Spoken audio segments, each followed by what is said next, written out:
My name is Pyotr Smirnov. I have been a hunter all my life, like my father and my grandfather. The taiga was both my home and my work. It fed me with animals and fish, and in return it demanded caution and attention.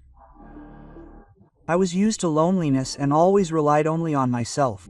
I knew every sound, every movement of the forest. That winter I found myself in a place where even animals rarely went.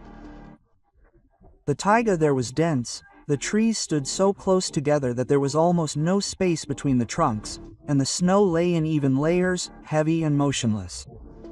I did not know the paths, but I walked at random, checking every step. The sun barely broke through the crowns, and the entire ravine seemed filled with blue shadow. When I first saw the vault, it seemed to me that it was a mirage. In the middle of the narrow passage, the snow curved into a glaze, thin and transparent, like ice glass. It hung a little higher than a man's height, and beneath it the snow was smooth, as if it were being pulled out by the wind, although not the slightest breath was felt. The arch seemed to hang by itself without support, with a slight tremor, as if alive. My dog stopped immediately. The fur on the back of her neck stood on end. She pressed her tail and whined low and drawn out, as if howling, but holding back the sound. I called her and tugged on the leash, but she stubbornly lay down in the snow and turned away, as if trying not to look in that direction. There was an animal terror in her eyes that I had never seen. I stood in front of the arch and felt how it pressed on me. Inside the arch, the snow was slightly lighter than around, and it seemed to glow with soft moonlight, although the sky was overcast, and the sun had not been visible for a long time. I noticed something strange. There were no tracks leading into the ravine. Not fox, not squirrel, not human. As if the taiga itself was bypassing this piece. I took a step, and the cold hit so sharply that it took my breath away. It was an unusual frost. It seemed to go inside the bones. I felt my teeth clenching by themselves, and my heart pounding dully, echoing in my ears. The complete silence was a gift. I couldn't even hear my own breathing. And only when I came out on the other side, the sound returned, but already muffled, as if through ice. The dog did not follow me. I looked back. She rushed back in my tracks and disappeared between the trees without even turning around. At that moment, for the first time, I thought that it would be better to go back myself, but the arch behind my back darkened and became denser, as if it was filled with shadow from the inside. I did not dare to go back through it. At first, everything seemed normal. I walked on, spent the night by the fire and hunted. But after a couple of days I noticed strange lines under the skin. First, a thin strip appeared on my wrist, as if I had hit myself. But it did not turn blue, but darkened, like a crack in the ice. Then there were more of them on my other arm, on my chest. They did not hurt, but the skin there was cold to the touch, as if I were holding snow in my hand. At night, I began to hear a crack not around me, but inside me. As soon as I turned or bent my fingers, I felt as if thin ice was breaking deep inside my body. Sometimes the cracking sounded on its own, even when I was lying motionless. Then it seemed that my heart was no longer beating in my chest, but somewhere deeper, in the ice crystals that live inside. People in the village noticed that I had changed. They said that I was giving off a cold feeling. One old man, seeing my hands, only shook his head and said that such marks were left not by the disease, but by the forest itself, but no one explained what this meant. A week later, I noticed another one. Patterns remained on the snow where I sat or slept. The ice showed right on the surface. Thin lines, like a web of cracks, radiated from the center, as if I myself were emitting frost. Sometimes these patterns resembled a network of branches or a map of riverbeds, only too regular. And every time I remembered that vault and the enemy, it seemed to me that it was not behind me, but somewhere inside me.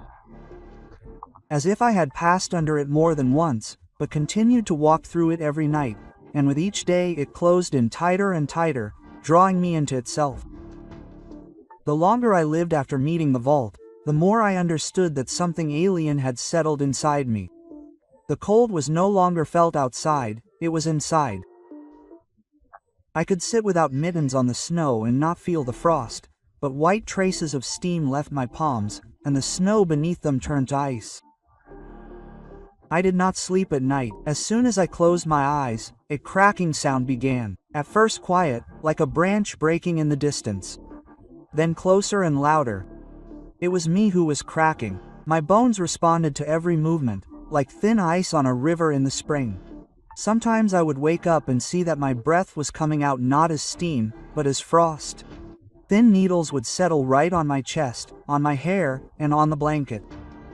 After a few weeks, the lines under my skin had turned into a whole network. They ran along my arms, chest, neck. And each bend was like the frozen riverbeds that I saw from above when the taiga was exposed in the spring. Sometimes a glow would appear in this network. Barely noticeable, blue-white, like the full moon on snow. One night I went to the river to check the selkies. The forest was quiet, not a single sound. And suddenly I heard a crack, but not in myself, but around me. The snow ahead was cracking, like ice.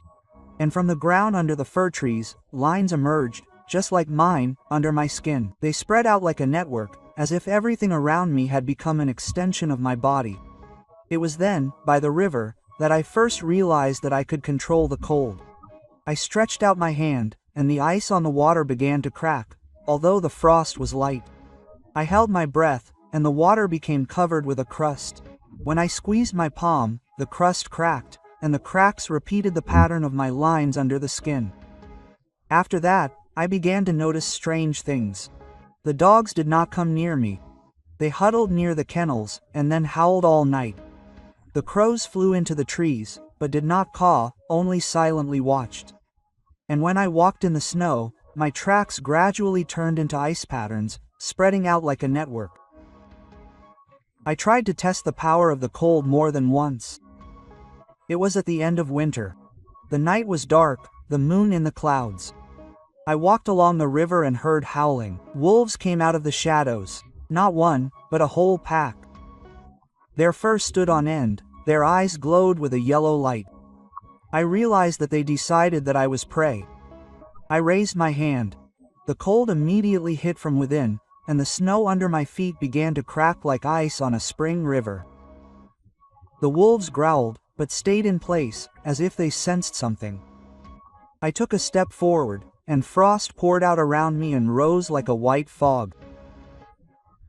The wolves howled and began to back away, but one of the largest tried to jump. I did not have time to grab the knife, I only clenched my fist. And in the air in front of me there appeared an icy pillar of frost, transparent and hard as a rock. The wolf hit it with his chest, and he was buried in the snow. He was still twitching, but his breath turned into a cloud of frost, and then froze in the air, crumbling into snow dust. The pack howled and dissolved into the forest. I stood alone, and around me in the snow there remained a circle, like a seal of cracks, in the center of which lay a frozen animal. I began to notice that the power of the cold inside me was growing with each day, and sometimes I could not contain it. Then the frost would come out on its own, as if the forest were reminding me, "You are now a part of me." One day in early spring, when the snow had already begun to settle, I got into another scrape. That day, I went to check the traps. On the trail, I heard a loud crack and realized it was a bear. The animal came straight at me, shaggy, huge, with an awakened rage in its eyes. The bear rose up on its hind legs and roared. And then something clicked inside me. I stretched out my hands, and the air around me darkened. The cold came from the ground, like smoke. Patterns appeared in the snow, like star maps. The bear took a step, and his paw sank into the ice, although the ground beneath his feet was thawed. He growled, but when I clenched my palms, ice spikes burst from the ground. They glittered in the moonlight and closed in a ring around the animal. He fought, tore with his paws, but the ice squeezed him tighter and tighter, and soon only steam was billowing from his mouth. Then everything went quiet. I stood and watched the fog slowly dissipate, and the ice trap I had created glowed in the darkness for a long time until it melted on its own. But at the same time, I felt the taiga reaching out to me too. Every time I tried to use the cold, something came inside in response, as if the owner was taking his own. The cold became my weapon and my mark. I realized that the more I used the power, the less human was left in me. The taiga called to me more and more strongly, and the vaults became closer. A couple of days later, I met people, hunters from a neighboring village. They froze when they saw me. One said, "You smell like a winter road in a glacier." Another looked closely at my hands and crossed himself. I tried to explain that everything was fine, but I saw them backing away and realized that my face had changed. In the reflection of the ice, I saw the same lines under my eyes as on my hands. The frost already lived in my features. After that, I began to avoid people. Dogs howled when I passed by, and crows rose from the cedars, although they had not been afraid before. The last time I went into that ravine myself, I wanted to make sure that it all began there. When I came to the place, I saw several arches at once. They hung one after another, like a corridor going deep. Each sparkled with its own light, but inside the light was darker, like in the pupils. I realized at that time I had only passed one, but the arches continued to wait, and with each day I was getting closer to the next. And in my chest there was the same crack that I had heard before in the snow, as if the ice was breaking inside me, opening the way further. That night I dreamed that I was already walking through the remaining arches. At first my body trembled, then cracked, and all the warmth came out. But I felt no fear, only a strange relief, as if I were returning home. And in the morning I noticed that my tracks in the snow were no longer human. They looked like patterns of cracks spreading out like a network, no heel, no toe, only lines going deep into the taiga to those vaults that wait. Years later, strange paths began to be found in those places. The snow on them was not pressed down, as from footsteps, but cracked, as if heavy blocks of ice had walked on it. A blue light remained in the cracks, which did not disappear either day or night. Hunters spoke of a man wandering through the ravines. His figure was seen from afar, tall, stooped, all despair. Ice lines glowed on his skin, even under his clothes. But when they tried to catch up with him, the tracks disappeared, turning into a network of frosty patterns going under the trees. The dogs were hooked on the smell of these places, and some people who were nearby heard the dry crunch of bones, not their own, but strangers, as if someone was breaking down nearby in the darkness. And new arches began to appear in the enemies, not one or two, but whole rows. They shone with dim moonlight and stretched out one after another, as if inviting them to go further. Sometimes things were found under them: backpacks, mittens, axes, but there were no people nearby. These things were covered with a thin layer of ice, like leather, and the smell of frost emanated from them, which did not disappear for weeks. And everyone knew that whoever once passed under such an arch would never return the same. The frost in the taiga absorbs a person and makes him its own. Some dissolve quickly, others slowly, like me. But in the end, each step under these arches leads not into the depths of the forest, but to where the taiga preserves its cold. They say that on clear nights you can hear them cracking inside, and how the ice breaks not under your feet, but in the people themselves who came too close. And then, you understand, the vaults will never disappear. They are the breath of the taiga itself, and sooner or later everyone who goes there alone will become a part of it. The second story. In our remote taiga village, everyone knows me. My name is Yegor, and all my life I have been a commercial hunter. The taiga fed me meat and fur, and in return I knew how to read its tracks and obey its laws. I rarely went in company. I was used to relying only on myself, and the silence of the forest became closer to me than human speech. I always loved going out to the rocks. They are rare in the taiga, and among the endless trunks, snow and swamps, these gray walls looked reliable, like a bank. From them it is convenient to look at the surroundings, where the animals walk, where the river meanders, and where it is easier to pass. But that time I wandered too far, to where even the animal trails came to naught. I noticed the rocky ridge from afar. It jutted out of the forest like a huge frozen wave. Snow lay only below, on the scree, and higher up the rock was clean, bare and weathered. In the frost it looked black, and when the sun fell from the side, it sparkled like ice. I climbed closer and saw something that I will remember for the rest of my life. In the wall at a height of 5 to 6 meters, there were gaping depressions. They were round and the deep edges were broken off, as if they had been gouged out. At first glance, they resembled the nests of huge birds. And there were many such depressions, dozens, located in rows, like cells. I immediately understood that the wind or water would not wash them away like that. The shape was too regular. At first the silence around seemed ordinary, but when I listened, I realized that the silence was not alive, no birds, no creaking of branches, not even the snow was falling. I stood under a cliff and felt the cold blowing from above. And in this silence, a sound suddenly rang out. First a light rustle, as if someone was tossing and turning in the dry grass, then a dull thud, as if something massive had touched the stone from the inside. I could not take my eyes off one of the nests.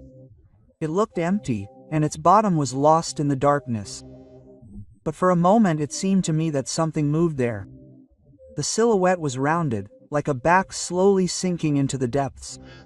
I stepped back, and my heart sank. Twilight crept up quickly, and I did not risk going into the forest. Soon I lit a fire at the foot of the cliff, sat, and listened to the crackling of logs.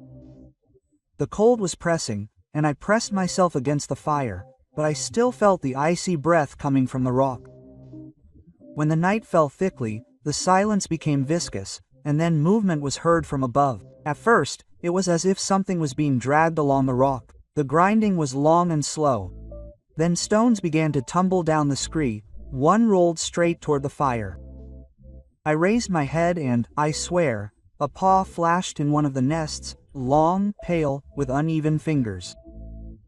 It extended for a moment and then immediately retracted, as if I should not have noticed it. I sat, afraid to blink, and felt that my eyes could not stand the darkness.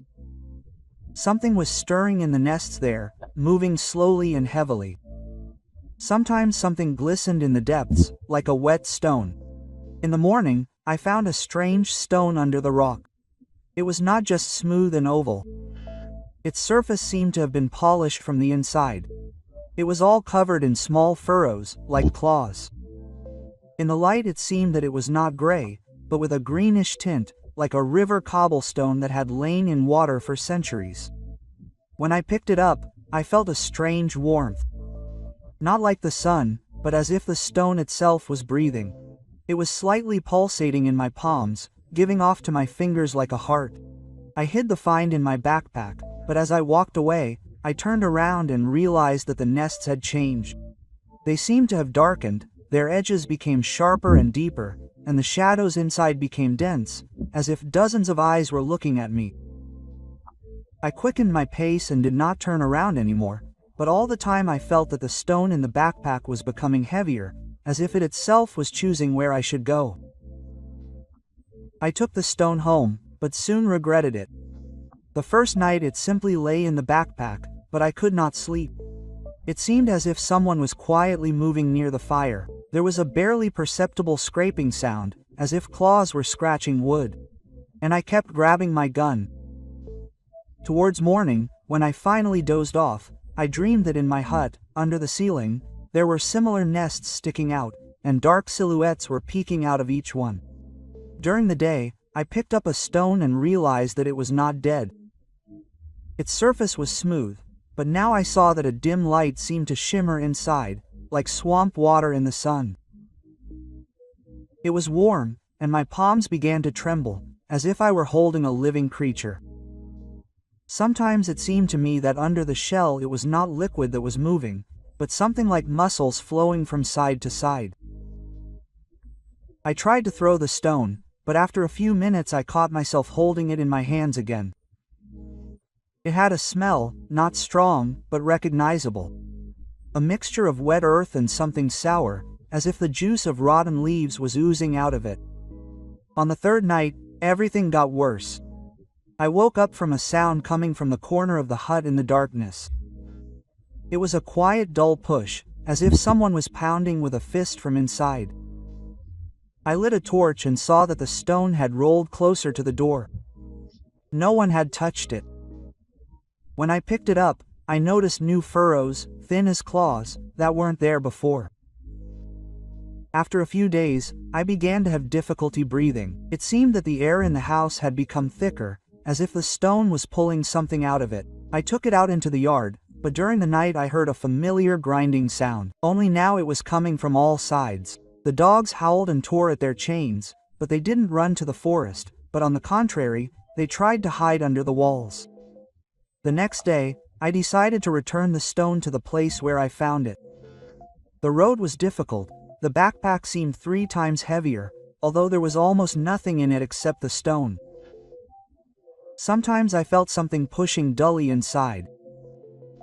When I approached the rock, the sun was already setting.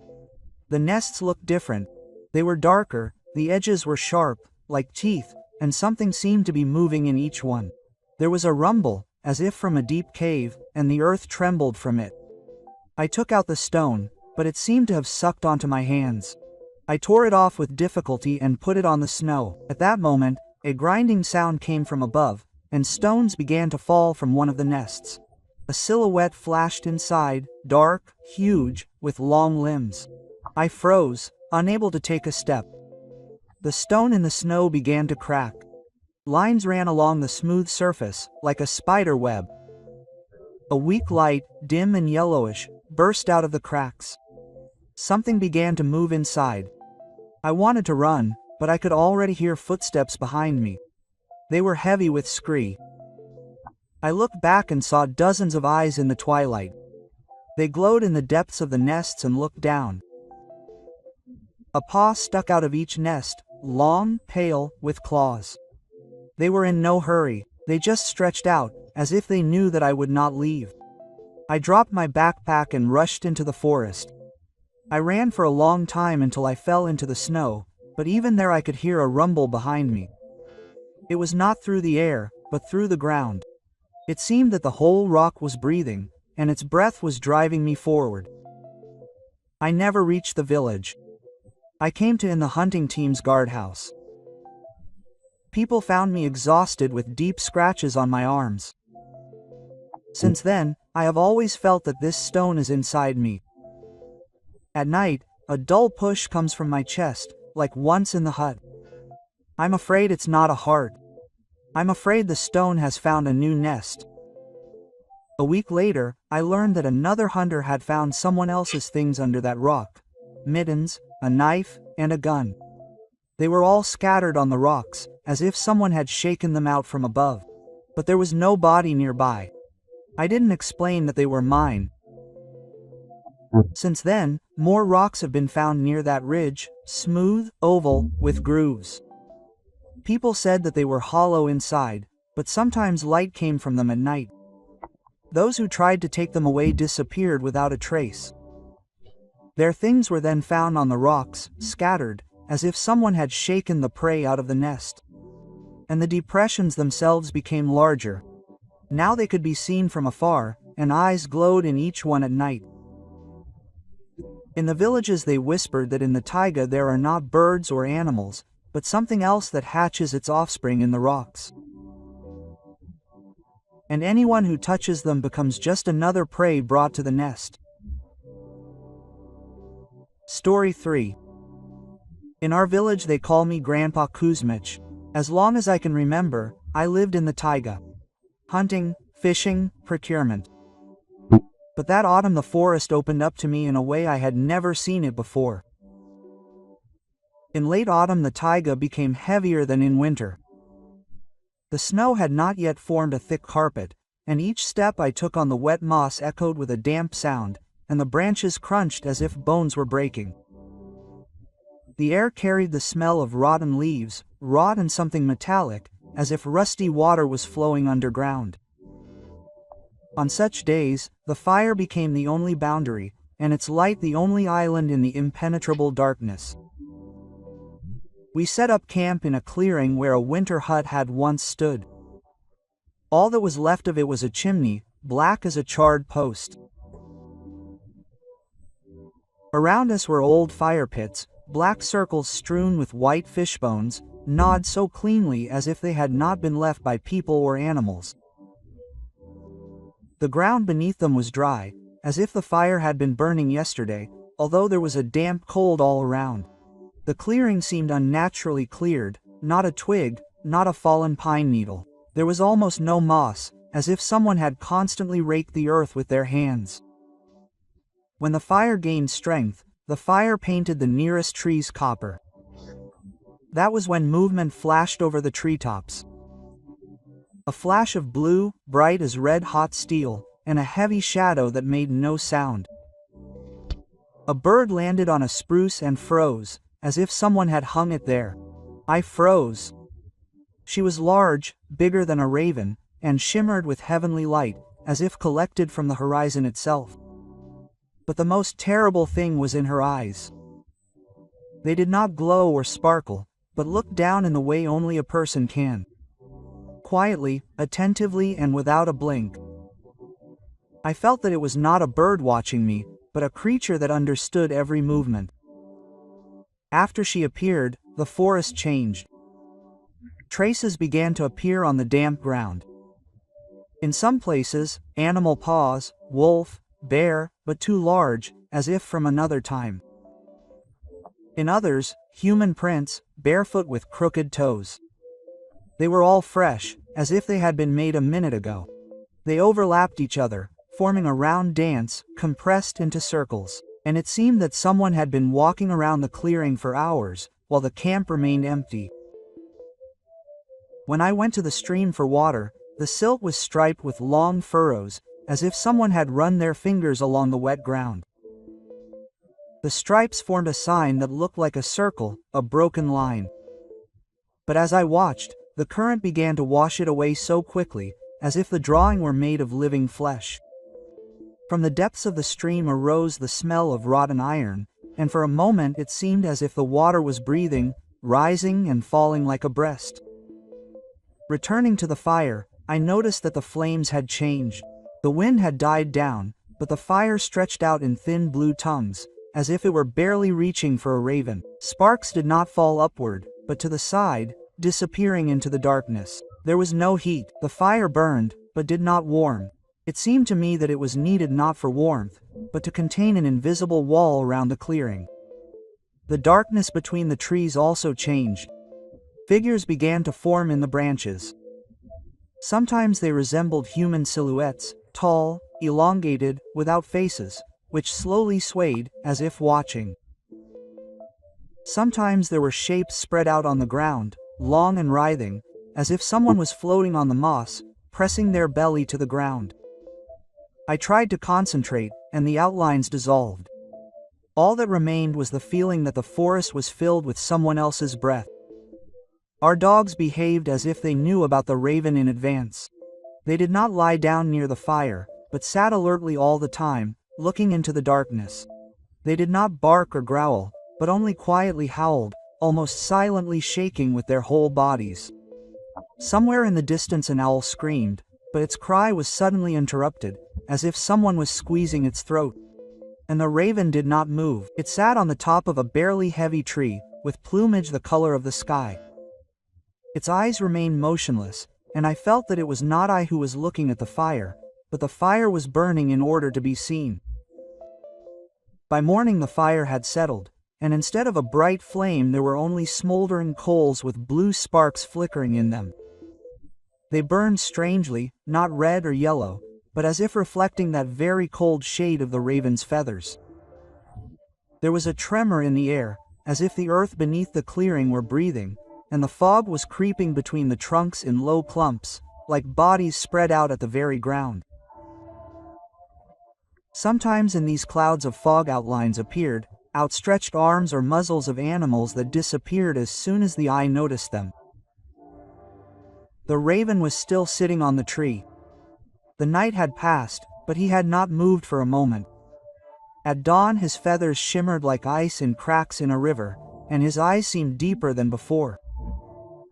They did not reflect the light, but seemed to draw it out, making everything around pale and dim. It seemed to me that the clearing itself existed only within the boundaries of his gaze. And if I go beyond this circle, I will disappear along with the air. The dogs that howled all night fell silent towards morning. When I looked back in the direction where they lay, there was only a perfectly smooth circle on the snow, as if they had been taken out of their hole. No fur, no blood, no tracks. The place was so empty that even the hoarfrost from the nearby branches had disappeared, as if someone had passed their hand over it, smoothing the space. The forest became different. Silhouettes appeared at the edge, tall and elongated, as if carved from the trunks. They did not move, but there were dozens of them. They stood as if listening to my breathing. The wind stirred them slightly, and it seemed that the branches were folded into a semblance of faces. Long shadows of mouths and eye sockets, too even and too regular to be accidental. By midday, the first man had disappeared. I saw him sitting by the fire, but suddenly his place turned out to be empty. The ground beneath him was still warm, as if he had just gotten up, but there was less air around, as if it had been taken out of the atmosphere itself. A trace of a palm appeared on the moss, stretched out with bent fingers. A minute later it also dissolved, leaving only a damp spot. After that, the fire went out. The smoke did not rise up, but spread along the ground, flowed into the paths and disappeared into the forest. The fire pit grew cold faster than it should have, and the ashes turned gray-blue, as if someone had sprinkled them with powder. The raven was almost gone, but the feeling of being watched did not disappear. On the contrary, it became stronger, as if he had moved somewhere closer and was watching not from above, but from all sides at once. The paths around the clearing were filled with tracks. There were hundreds of them. Human bases, feet, animal paws, hooves. Everything was mixed up. The tracks led in all directions, went into the forest and returned. But not a single one went back to the village. Between them there were funnels, deep with steam that rose even during the day. In some, if you looked long enough, it seemed that the skin under the snow was moving, stretching and releasing, as if someone was breathing there. Towards evening the second man disappeared. He went to the stream for water and did not return. Only an aluminum flask, pressed in by the howl, remained on the bank. The water in the stream froze like glass, and under it floated a strange shadow, elongated with long wings that did not move. The current around stopped, and the stream became like a mirror. At night there was a noise again. It was not a scream or a howl, but a drawn-out flapping, as if huge wings were beating the air. The forest responded to the rumble, and all the trees around the clearing bent to one side for a moment, like grass in a gust. The moon was covered by a blue shadow for a second, and I realized that the raven had not disappeared. He was just waiting. By morning there were only two of us left. The taiga around was dead. No birds, no wind, no water. The snow lay in an even layer without a single trace. But each of my steps echoed, as if the earth was empty inside. The elongated figures of the branches still stood at the edge of the forest, and it seemed to me that there were more of them. They surrounded the clearing closer, and human outlines were increasingly visible in their silhouettes. Towards evening, a blue flame flashed over the clearing again. The raven appeared silently and sat on the same spruce. Its feathers shone with a cold light, and its eyes absorbed the last gleams of the day. The taiga froze, and it became clear. All the disappearances were not accidental. This is order. Where the azure raven lands, the earth itself chooses whom to take, and leaves no traces. By morning, I was alone. The silence was such that it seemed that my ears were filled with snow. No wind, no crackling of trees. Only I and the fire, cold, gray-blue, like dead ash, looking at me. My last companion had disappeared in the night. I heard him stir by the fire, reaching for the pot. Then the sound stopped, as if his breath had been blocked by a palm. When I opened my eyes, he was gone. Only a dent in the snow, deep, wet, and steam rising straight from the ground. I was afraid to look at the spruce, but I raised my head anyway. The raven was there. It sat motionless, as if it had been waiting all this time for only one of us to remain. Its feathers glowed with a cold radiance, and now I saw that it was not a reflection of light. The light emanated from it itself, like the sky compressed into a black body. I tried to look away from its eyes, but they held me like iron hooks. There was no shine there and no life, but they knew me. Not just looking, but knowing. I suddenly realized that he had seen all my roads, every fire and every hunt, everything I considered mine. I stepped back, and the ground beneath my feet shook. The paths around the clearing were filled with tracks that had not been there a minute ago. I heard the snow crunch, but I saw no one. The raven did not move, but the darkness around me stirred. Silhouettes emerged from the fog at the edge of the clearing. They stood motionless, but I felt them as his shadows, his reflection. I raised the gun, my fingers sliding over the metal, wet with sweat. I knew that shooting was pointless, but my hand cocked the trigger of its own accord. The raven spread its wings. It was not a movement, it was a roar. The entire forest bent like grass in a hurricane. The air twisted, and I fell to my knees. The darkness opened up before my eyes, and in it his feathers shone like pieces of cold sky. He did not fly. It was there, in front of me, huge and heavy, and yet silent. I saw every curve of its wings and every feather, but they were not a bird. They were the boundaries of something greater and infinite. I closed my eyes. Pictures flashed inside my head. Campsites where there had never been people, fires burning without heat, and clearings cleared to the ground. I realized that all this was repeated always. The raven landed and the earth took it. When I opened my eyes again, it was standing next to me. Not a bird, but a human figure, elongated, wrapped in a blue glow. The face was smooth and empty. But I recognized myself in it, my eyes, my steps, my memory. I did not hear the flapping of wings. I felt the earth breathing beneath me, and I understood that the fire was the last boundary. Now it was gone. I do not remember how I fell. It seems that I did not even fall. The earth itself rose to meet me and sucked me in like breath. Pain, but not where I expected, not in my body. It seemed to dissolve and scatter across layers of earth, moss and snow. And the pain sat in my memory. Every picture of my life burned like coal. My mother's face, the first shot at a duck, the laughter of friends on a hunt. All of it flared up and melted, leaving emptiness. I tried to scream, but no sound came out. Instead of a voice, cold steam burst from my chest and rose in a thin stream to the raven. He sucked it in, and I realized that I was now screaming with his breath. The darkness around me began to stir again. Those elongated silhouettes that stood at the edge of the clearing came closer. I began to see them differently, not with my eyes, but with something new. They were not strangers, they were the same as me. They were the ones he had taken before. Their faces dissolved, but the shadows of memory still smoked inside them. A moment later I recognized one, an old huntsman whose tracks I had found in the taiga many years ago. He had long been considered missing. Now he was part of this circle and stood in silence. Swaying like a dry branch. I stood next to him too. My body did not obey, but it was not necessary. I no longer felt the cold and did not feel the usual beating of my heart. Instead, I heard the taiga itself, the roots of trees that intertwined in the ground, the ice cracking on the rivers, the splash of underground water. Everything was voices, and they all sounded in one rhythm, the rhythm of wings slowly beating in the darkness. Time disappeared. Day followed night, night followed day, but for me it did not matter.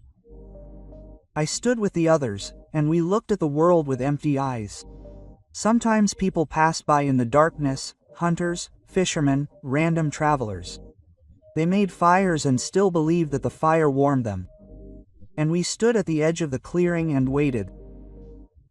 I saw myself through their eyes, a tall shadow among the branches, a faceless figure swaying in the wind. Sometimes they blinked, and I disappeared. But as soon as they turned away, I was there again. And every time the azure raven returned and sat on the spruce, we knew that someone else would become one of us. I was no longer afraid. I was part of the breath of the taiga. Story number 4. My name is Andre Costin. My whole life has been connected with the taiga. A hunter, a harvester, accustomed to frost and loneliness. But that night I realized that a familiar forest can become alien, as if it ceases to be part of the world where people live. After sunset, the winter taiga seemed to cease to be a space familiar to humans. During the day, it rustled in the wind, crackled its branches, took the blows of an axe and the ringing of a gunshot. But as night fell, it became different, heavy, motionless, as if something ancient was awakening beneath its thickness, sleeping until dark. The frost grew stronger, the stars flared above the black tops of the fir trees, and the air began to ring so that even the breath seemed alien. I walked on the crust, trampling a narrow path laid out by others long ago. The snow was dense, but fatigue was hidden in every step. Since the road went through hillocks and ravines, it wound along a stream, where the distant roar of water could be heard under the ice. The area was familiar to me. There was a lopsided hut where hunters once spent the night. Further on, a slope blown by the eternal wind. Then a clearing overgrown with thin birches that rustled in the moonlight, as if made of glass. I had seen all this many times, but that night the forest seemed to narrow. The pines pressed closer, the snowy branches drooped lower, and the path turned into a long corridor, where every step became a test. At first I thought that the strange creaking behind was just a play of silence. In the taiga, you often hear your own steps, reflected by the wind, as if someone is repeating your path with a delay. But soon I realized that the echo cannot be so heavy. Something was moving behind and moving steadily, as if a wheel was rolling or a person was walking, too heavy for the snow. When I stopped, the creaking stopped. When I walked, it returned. I turned around for the first time near the ravine. The flashlight snatched from the darkness only the whiteness of the path, sparks of ice on the trunks, and my own tracks. The snow was clean, as if no one was following. But a little further, at the very edge of the world, something flashed, like a broken branch sticking out of a snowdrift. At that very second it disappeared, and only emptiness caught the eye. From that moment on the road changed.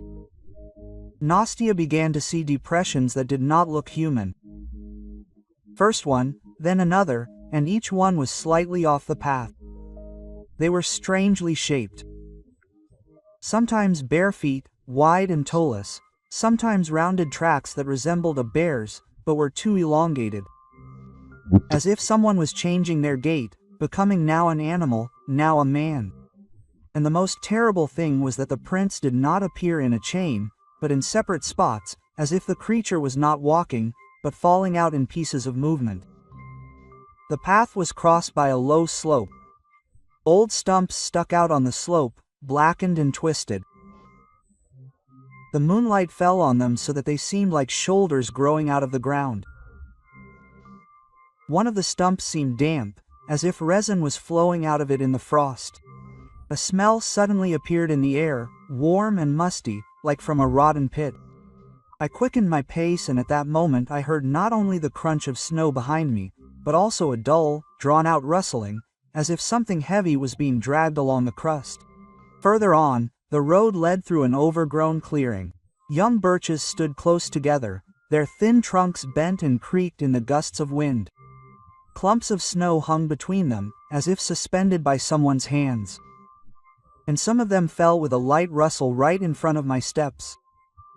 Although there was almost no wind, it seemed that someone invisible was deliberately knocking down the snow, waiting for the right moment.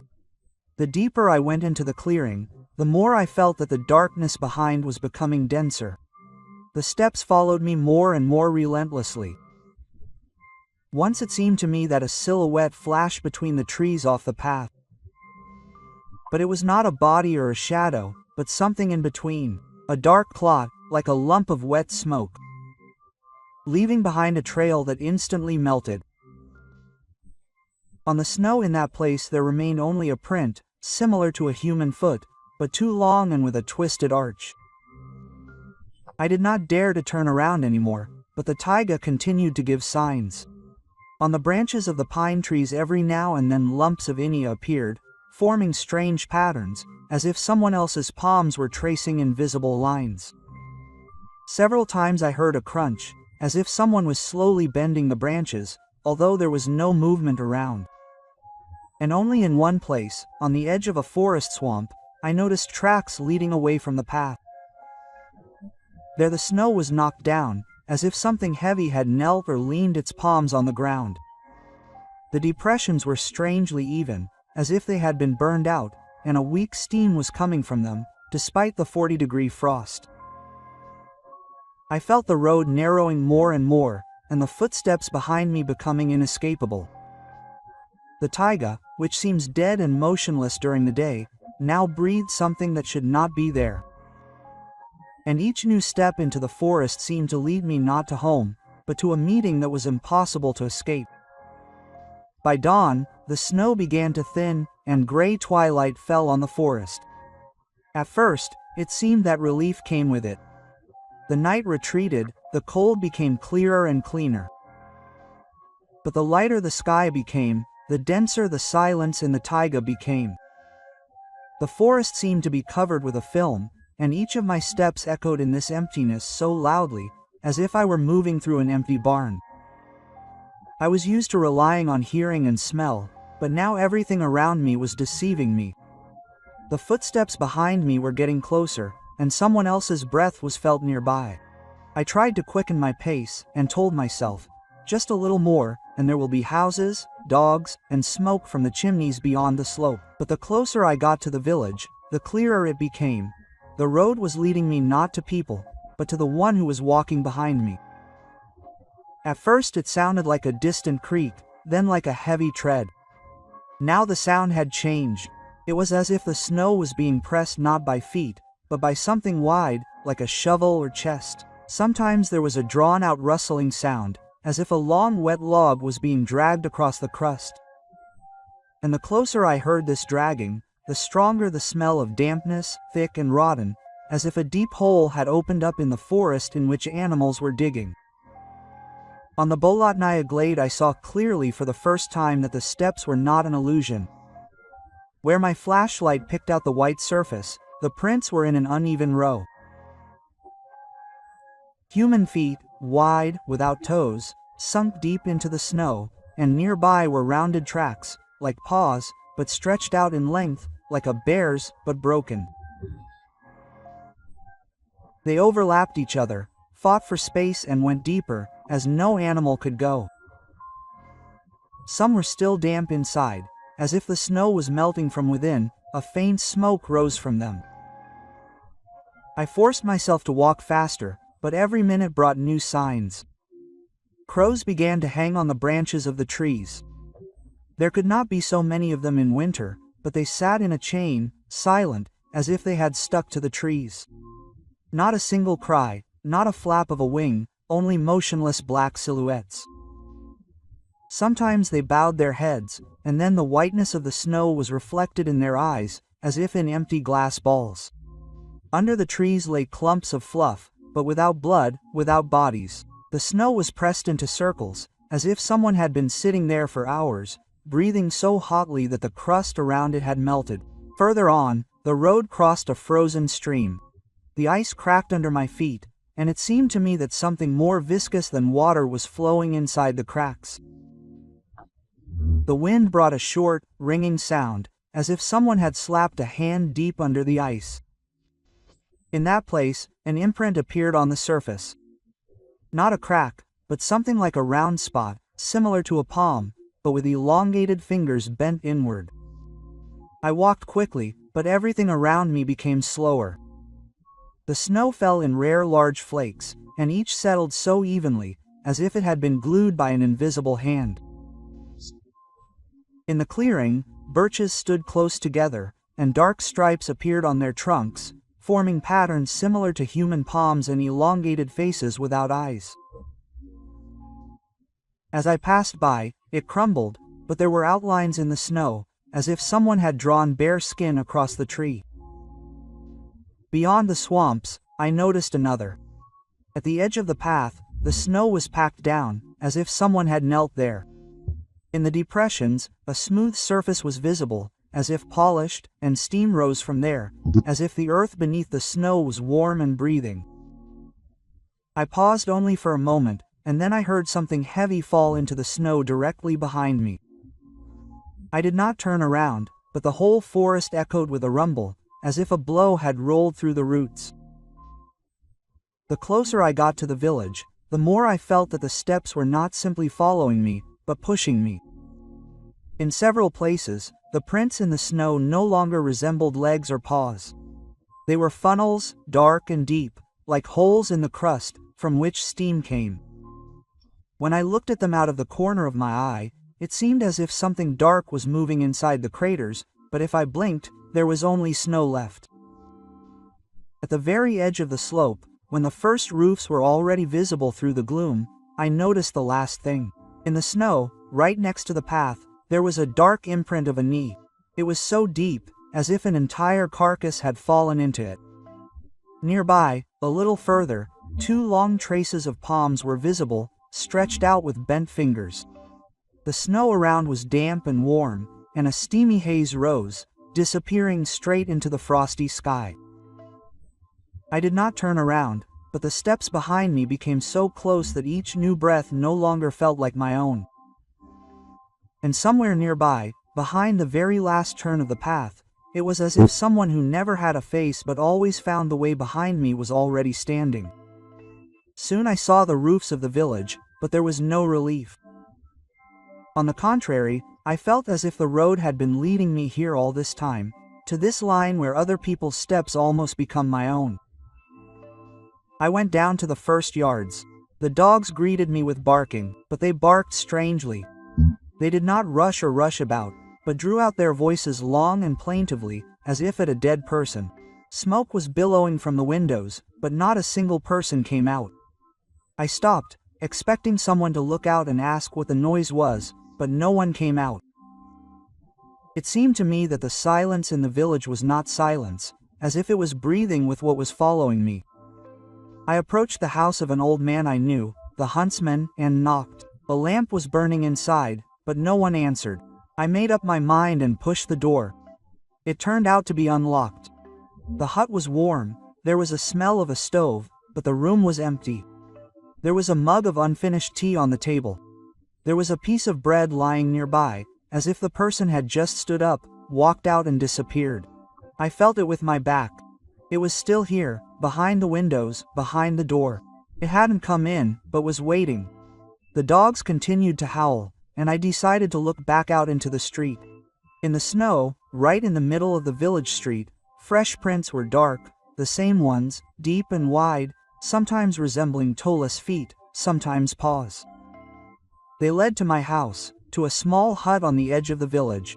I was overcome by a shudder, and I realized that this creature was not following me, it was leading me, and the entire journey from the taiga to the village was not an escape, but a road to a meeting. I hesitated, but my legs themselves carried me to the hut. The door creaked, letting me into the emptiness. Everything was in place. the bench, the gun by the wall, the lamp. But the air inside was damp, as if a lump of acrid steam had risen from the ground.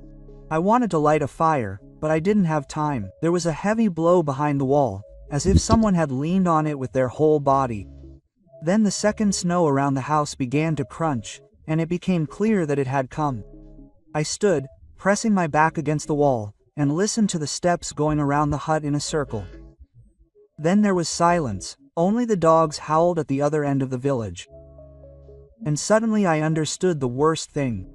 It became warmer in the house, as if it were already inside, as if it had been here all the time, and I had simply come to where it was waiting. I felt my breath in the semi-darkness. It was no longer mine. I stood in my hut for a while, pressing myself against the wall, and waited. Nothing happened, only the crackling of the stove and the dogs in the distance. But the longer I stood, the more I felt that I was no longer alone. I raised my eyes to the window. The glass was covered with frost, and outlines suddenly appeared in the patterns. First, palms, outstretched with long fingers, as if someone had applied them from the outside. Then the outline of a face, but there was no face, only emptiness, a dark hollow, a gap from which cold seemed to ooze. I wanted to recoil, but I couldn't. My feet were rooted to the floor. My heart was beating so hard I was afraid to hear it. Then I realized, it was he who was faceless. He didn't knock or break down the door.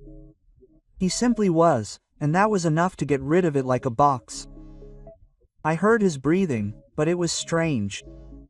Each breath sounded as if I was taking it myself. And each time it coincided more deeply with mine. I grabbed the gun, my hands were shaking, but I raised it and pointed it at the window. My fingers lay on the trigger, but at the same moment I realized there was nowhere to shoot. Before me was something that had no body, no face, not even boundaries. It was everywhere, in the window, in the walls, in my breath. Then I closed my eyes, and in the darkness I saw it more clearly than in the light. There was a figure standing in front of me, tall, stooped, no eyes, no mouth, just a smooth emptiness where you could fall through, like into black snow. I felt that if I looked longer, I would disappear, dissolve, as if I had never been there. I don't know how much time passed, minutes, hours, eternity. Then the palms on the glass disappeared, the silence returned, the dogs fell silent. I was alone. But since that day I know, it has always been there all my life, in every step through the taiga, in every night by the fire, and in every dream. I am not afraid. Fear has long gone and dissolved along with loneliness. I realize that the faceless one is not following me, he is walking inside me. And anyone who hears the heavy creak of footsteps behind them, who notices a fingerprint in the snow without fingers and sees steam in 40-degree frost, will understand that this road is one for everyone, and it always leads to him. The faceless fellow traveler does not lag behind. He's just waiting for you to stop looking back.